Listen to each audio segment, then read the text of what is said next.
Εκείνη αγαπά τον Κοέλιο και συμμερίζεται με πάθος τις απόψεις του. Αυτός πάλι όχι. Ένα σου λέω, όταν πολυστατεί πάρα πολύ, όλο το σύμπαν συνομωτεί για αυτό. Ο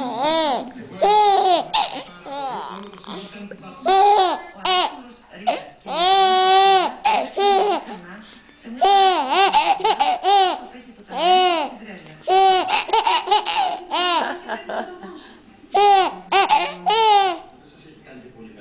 Και δεν θέλω να περιμένεις το σύμπαν, γιατί όταν θέλεις κάτι πολύ, αν μη τι άλλο, έχεις τη δύναμη να ονειρεύεσαι.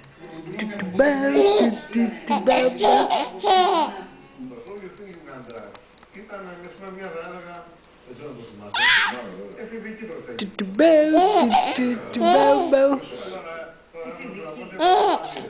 Εντάξει, ναι, εκεί κάνεις πάσο.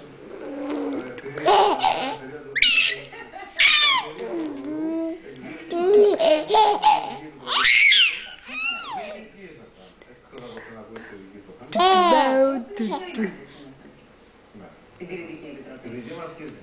Γιατί? Καλέ.